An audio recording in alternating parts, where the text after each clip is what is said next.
اگر پیر صاحب پگار آج سڑکوں پر آئے تو سندھ میں انقلاب آ جائے گا۔ جونیئر ذوالفقار علی بھٹو کی جو پلاننگ ہے وہ پاکستان کے لیے مصیبت کا باعث کیوں بن رہی ہے؟ زین شاہ اچانک اسلام آباد کیسے پہنچ گئے؟ وزیر اعظم شہباز شریف اور مراد علی شاہ کے درمیان ملاقات میں کیا طے پایا؟ کیا یہ 6 کنال کا منصوبہ وفاقی گورنمنٹ نے رد کر دیا ہے؟ عامر نواز وڑائچ کو پنجابی ہونے کا تانا کیوں دیا جا رہا ہے؟ السلام علیکم، صدام کلاچی ایک بار آپ کی خدمت میں پھر سے حاضر ہے۔ آج کا ویلوگ بہت دلچسپ ہونے والا ہے، لیکن جو لاسٹ والی خبر ہے وہ ضرور دیکھیے گا، وہ ضرور سنیے گا، کمال کی ہے۔ عامر نواز وڑائچ جو کہ ایک پنجابی نسل سے تعلق رکھتے ہیں، وہ سندھ کا مقدمہ لڑ رہے ہیں۔ آج سے 5-6 ماہ قبل کوئی نہیں جانتا تھا کہ عامر نواز وڑائچ کون ہے، لیکن آج سندھ کے لوگوں نے عامر نواز وڑائچ کو اپنا مسیحا مان لیا ہے۔ اور کل تک جو پیپلز پارٹی کے رہنما ببرلو بائی پاس دھرنے کے لوگوں کو برا بھلا کہہ رہے تھے، آج انہی کے پاس جا کر منتیں کرنے پر مجبور ہوئے کہ آپ آئیں ہمارے جلسے میں شرکت کریں، لیکن وکلا نے صاف انکار کر دیا اور کہا کہ اگر آپ سندھ کی طرف ہیں، یعنی سندھ کا کیس لڑ رہے ہیں، تو آپ اپنی پوزیشن کلیئر کریں۔ اب اس پورے معاملے میں پاکستان پیپلز پارٹی کی قیادت ہو یا پاکستان پیپلز پارٹی کے جو سینئر ترین رہنما ہیں،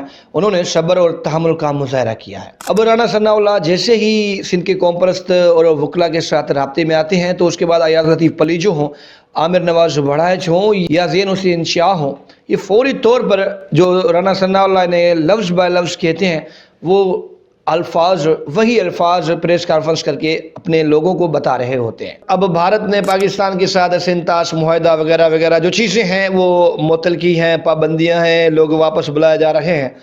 اب سوشل میڈیا پر یہ بڑا ٹرینڈ شروع ہو گیا ہے کہ اپنے جھگڑے ہم بعد میں دیکھ لیں گے، پہلے ہم بھارت کے ساتھ کچھ کر لیتے ہیں۔ بھائی دیکھیں، جب بھی پاکستان میں کوئی ٹینشن ہوتا ہے، بھارت میں اٹیک ہو جاتا ہے، جب بھی بھارت میں کوئی ٹینشن ہوتا ہے تو پاکستان میں اٹیک ہو جاتا ہے، یہ کامن چیزیں ہیں۔ اب اندازہ لگائیں کہ جب ذوالفقار علی بھٹو جونیئر اپنے دادا کی طرح کسی جلسے میں کھڑے ہو کر جذباتی انداز میں خطاب کریں گے، تو اس کے بعد بلاول بھٹو زرداری اور پاکستان پیپلز پارٹی کا کیا ہونا ہے، یہ میں سمجھتا ہوں کہ آپ بہتر سمجھ سکتے ہیں۔ اگر پیر صاحب پگار سڑکوں پر نکلتے ہیں تو یقیناً سندھ میں کچھ ہی دنوں کے اندر انقلاب آ جائے گا، اور تو میرے خیال میں پیر صاحب پگار کبھی نہیں نکلیں گے سڑکوں پر۔ اگر نکلنا بھی ہوا تو وہ الیکشن کے لیے نکلیں گے، اگر نکلنا بھی ہوا تو وہ اپنے مریدوں کو دیدار کروانے کے لیے نکلیں گے، اگر نکلنا بھی ہوا تو وہ پیپلز پارٹی کے خلاف کسی جلسے سے خطاب کے لیے نکلیں گے، لیکن سندھ کے ایشو پر، خاص طور پر پانی کے ایشو پر بڑی قوتیں کبھی اجازت نہیں دیں گے پیر صاحب پگارا کو کہ وہ سڑکوں پر نکلیں۔ ذوالفقار علی بھٹو جونیئر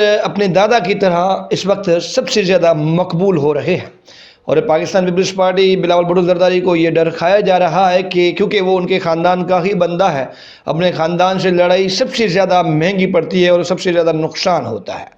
تو بلاول بھٹو زرداری کبھی نہیں چاہیں گے کہ جونیئر ذوالفقار علی بھٹو کے ساتھ ان کے تعلقات خراب ہوں۔ اگر خراب ہوں گے تو پیپلز پارٹی کو سیاسی اور دیگر جو مسائل ہیں وہ درپیش ہوں گے، انہیں فیس کرنا پڑے گا۔ اور بلاول بھٹو زرداری جانتے ہیں کہ اگر ذوالفقار علی بھٹو ان کے اگینسٹ کھڑے ہو گئے اور جلسے سے خطاب کیا اور ذاتی نوعیت کے الزامات پر اگر بات آئی تو پھر بلاول ہار جائے۔